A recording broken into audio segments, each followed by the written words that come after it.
మొత్తం మీద ఎంపీలతో జగన్ ఇవాళ కీలక సమావేశం జరపబోతున్నారు.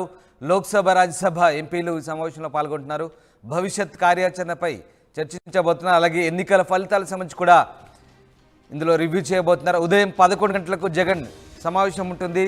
ఇటు బీజేపీకి తమ ఎంపీల అవసరం ఉందంటూ విజయసాయి రెడ్డి వ్యాఖ్యానించడం ఆసక్తిని రేపుతోంది. రాజ్యసభలో తమ ఎంపీల సంఖ్యాబలం ఉన్నందున బీజేపీకి తమ అవసరం ఉందంటూ విజయసాయి రెడ్డి వ్యాఖ్యానిస్తున్నారు. వైసీపీ నేతలతో మాజీ సీఎం జగన్ వరుస సమావేశాలు కొనసాగిస్తున్నారు. ఓటమి తర్వాత వరుస సమావేశాలు జరుపుతున్న జగన్ ఇవాళ తాజాగా లోక్సభ రాజ్యసభ ఎంపీలతో సమావేశం కాబోతున్నారు. ఎన్నికల ఫలితాలు, భవిష్యత్ కార్యాచరణపై చర్చించబోతున్నారు. ఉదయం 11 గంటలకు ఎంపీలతో జగన్ సమావేశం జరగనుంది. బీజేపీకి తమ ఎంపీల అవసరం ఉందంటూ అటు విజయసాయి రెడ్డి కూడా వ్యాఖ్యానించడం ఆసక్తికరంగా మారింది. ఈ నేపథ్యంలో తాజాగా తమ ఎంపీలతో వైఎస్ జగన్ సమావేశమవుతున్నారు. ఇప్పటికే గత 2-3 రోజులుగా వరుస సమావేశాలు జరుగుతున్నాయి. క్యాడర్లో ఆత్మస్థైర్యం నింపే ప్రయత్నం చేస్తున్నారు జగన్. తాజాగా లోక్సభ రాజ్యసభ ఎంపీలతో సమావేశం కాబోతున్నారు. ఎన్నికల ఫలితాలు, భవిష్యత్ కార్యాచరణపై ఈ సమావేశంలో చర్చించే అవకాశం ఉంది.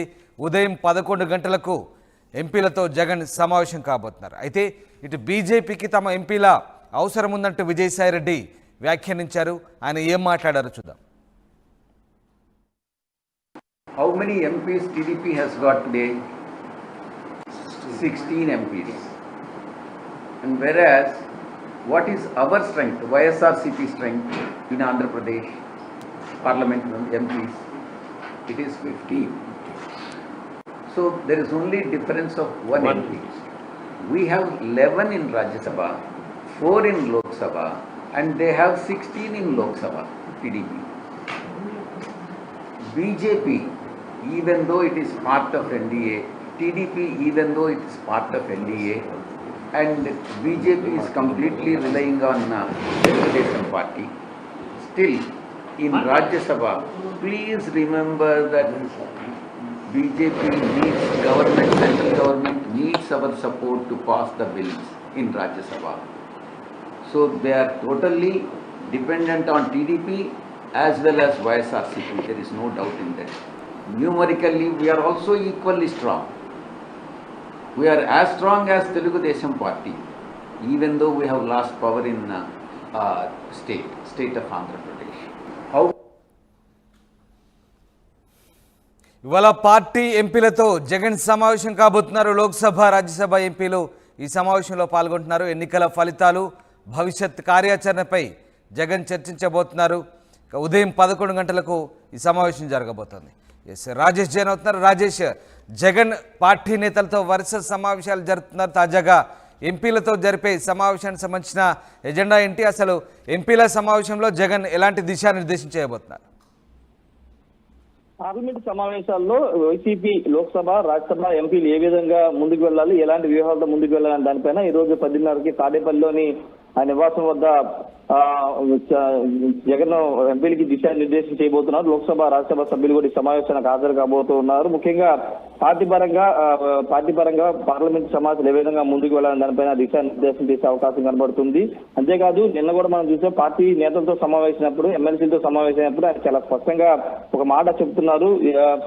జరుగుతున్న దాడులు, అంటే ఆంధ్రప్రదేశ్ లో వైసీపీ క్యాడర్ మీద జరుగుతున్న దాడుల గురించి ప్రస్తావిస్తూ ఆ దాడులను తిప్పికొట్టే విధంగా పనిచేయాలి, రక్షణ కల్పించాలి, అదేవిధంగా కార్యకర్తలకు అండగా ఉండాలని చెప్తున్నారు. ఇది ఈ రోజు కూడా అదే విషయాన్ని వాళ్ళకి దృష్టికి తీసుకొచ్చే అవకాశం అయితే కనబడుతుంది. వాటితో పాటు పార్టీ పునర్నిర్మాణానికి సంబంధించిన అంశంలో ఎంపీలు కూడా క్రియాశీలకంగా వ్యవహరించాల్సి ఉంటుంది అని అంశం మీద ఒక దిశానిర్దేశం చేసే అవకాశం ఉంది. ముఖ్యంగా రాజ్యసభ సభ్యులు ఒకసారి చూస్తే కనుక 11 మంది రాజ్యసభ సభ్యులు వైసీపీకి ఉన్నారు. ఇది చాలా కీలక అంశం. ఎందుకంటే రాజ్యసభ అంశం సంబంధిస్తే కనుక వైసీపీకి ఇక్కడ 11 స్థానాలు ఉన్నాయి. అది నిన్న విజయసాయి రెడ్డి మాట్లాడినట్టుగా అది ఏదైనా బిల్లు పాస్ అయ్యే విషయంలో కానీ, లేకపోతే కొత్త చట్టాలు తీసుకొచ్చినప్పుడు రాజ్యసభలో ఆమోదం పొందే టైంలో రాజ్యసభ ఎంపీలు కీలకంగా ఉంటారు. కాబట్టి ఇప్పుడు రాజ్యసభ సభ్యుల్ని ఏ విధంగా పార్లమెంట్ సమావేశాలు వచ్చే బిల్లు విషయంలో ఏ విధంగా ముందుకు వెళ్ళాలి, ఎన్డీఏ తీసుకొచ్చేటువంటి బిల్లుల విషయంలో ఏ విధంగా ముందుకు వెళ్ళాలని దానిపైన రాజ్యసభ ఎంపీలకు కూడా దిశానిర్దేశం చేసే అవకాశం కనబడుతుంది. 2019 నుంచి 24 వరకు ఏ బిల్లు తీసుకొచ్చినా, కేంద్రంలో ఏ బిల్లు తీసుకొచ్చినా వైసీపీ యునానిమస్ వాళ్ళకి మద్దతు ఇచ్చే నేపథ్యం చూసాం. కానీ ఇప్పుడు ఎన్డీఏ కూటమి తెలుగుదేశం పార్టీ, జనసేన, బీజేపీ కలిసి పోటీ చేసే ఎన్డీఏలో భాగస్వామ్య తెలుగుదేశం పార్టీ ఉంది. కాబట్టి ఇప్పుడు వైసీపీ రాజ్యసభ సభ్యులు ఎన్డీఏ ఏదైనా కొత్త చట్టాన్ని, కేంద్ర ప్రభుత్వం ఏదైనా చట్టాన్ని తీసుకొస్తే రాజ్యసభలో ఎలాంటి స్టాండ్ తీసుకుంటుంది, ఇండియా కూటమి వైపుకు నిలబడుతుందా లేకపోతే తిరిగి ఎన్డీఏ కూటమి మద్దతు ఇస్తుందా అనే అంశంపైన కూడా ఈ రోజు క్లారిటీ వచ్చే అవకాశం కనబడుతుంది. ఎందుకంటే రాజ్యసభ సభ్యులు అత్యంత కీలకంగా ఉంటారు కాబట్టి వాళ్ళే కీలకంగా మారే అవకాశం అయితే కనబడుతుంది. వాటితో పాటు పార్లమెంటు వారీగా అక్కడ గెలిచిన 4 పార్లమెంటు స్థానాలకు సంబంధించిన అంశాలు, అక్కడ గెలిచిన అంశాలకు రాజేష్, ఇక్కడ విజయసాయి రెడ్డి వ్యాఖ్యల మర్మం ఏంటి అంటే అంశాల వారీగా తాము ఎన్డీఏకు మద్దతు ఇస్తామని విజయసాయి రెడ్డి చెప్పినట్లా, లేదంటే ఎన్డీఏ తమపై ఆధారపడి ఉందంటూ ఆయన వ్యాఖ్యానించినట్లా? ఖచ్చితంగా 11 రాజ్యసభ సభ్యులు అనేది పార్టీ ఖచ్చితంగా అది ఒక బలంగానే ఉంటుంది రాజ్యసభలో. అయితే ఇప్పుడు విజయసాయి చేసిన వ్యాఖ్యలు ఖచ్చితంగా అది ఇప్పుడు ఎన్డీఏ కేంద్ర ప్రభుత్వానికి ఇప్పుడైనా ఏదైనా క్లిష్టమైన అంటే ఏదైనా బిల్లు పాస్ అయ్యే సమయంలో ఆ సభ్యులు ఖచ్చితంగా ఇండియా కూటమి ఈ బిల్లుని వ్యతిరేకించిన సందర్భంలో ఇప్పుడు వైసీపీ రాజ్యసభ్యులు కీలకంగా మారుతారు ఆ బిల్లు పాస్ అయ్యే విషయం. కాబట్టి ఎలాంటి సమయంలో ఎలా ముందుకు వెళ్ళాలి, ఎలాంటి వ్యూహాలతో ముందుకు వెళ్ళాలి, పార్టీ పరంగా లేకపోతే భవిష్యత్తు అంశాలు దృష్టిలో పెట్టుకుని ఏ విధంగా ముందుకు వెళ్ళాలనే దానిపైన ఈ రోజు జగన్ రాజ్యసభ సభ్యులకి, ఎంపీ లోక్సభ సభ్యులు కూడా దిశానిర్దేశం చేస్తారు. ప్రస్తుతం అయితే పార్లమెంట్ లో కొత్త బిల్లులు ఏమీ తీసుకురావట్లేదు ఈ సమావేశాల్లో. రేపు వర్షాకాల సమావేశం, పార్లమెంటు వర్షాకాల సమావేశం వచ్చేదాన్ని జరుగుతాయి కదా, అప్పుడు ఏదైనా కీలక బిల్లు తీసుకొచ్చిన సందర్భంలో ఏ విధమైన వ్యూహాలతో ముందుకు వెళ్ళాలని దానిపై ఈ రోజు మాట్లాడే అవకాశం కనబడుతుంది. మాట్లాడి ఒక స్టాండ్ తీసుకునే అవకాశం కూడా కనబడుతుంది. రామదాస్ వాటితో పాటు ఇంతకుముందు మాట్లాడినట్టు లోకల్ గా ఉన్నటువంటి పార్లమెంట్ సభ్యులు గెలిచిన వాళ్ళు అక్కడ పార్లమెంట్ పరిధిలో ఉన్న అసెంబ్లీ నియోజకవర్గాల మీద దృష్టి పెట్టాలి. పార్టీ బలోపేతంతో పాటు కార్యకర్తలకు అండగా ఉండాలని అంశం మీద కూడా దిశానిర్దేశం చేసే అవకాశం ఉంది. Ramdas right, yes, thanks for the update Rajesh. ఇది మొత్తం మీద ఎంపీలతో జగన్ ఇవాళ కీలక సమావేశం జరపబోతున్నారు. లోక్సభ, రాజ్యసభ ఎంపీలు ఈ సమావేశంలో పాల్గొంటున్నారు. భవిష్యత్ కార్యాచరణపై చర్చించబోతున్నారు. అలాగే ఎన్నికల ఫలితాలకు సంబంధించి కూడా ఇందులో రివ్యూ చేయబోతున్నారు. ఉదయం 11 గంటలకు జగన్ సమావేశం ఉంటుంది. ఇటు బీజేపీకి తమ ఎంపీల అవసరం ఉందంటూ విజయసాయి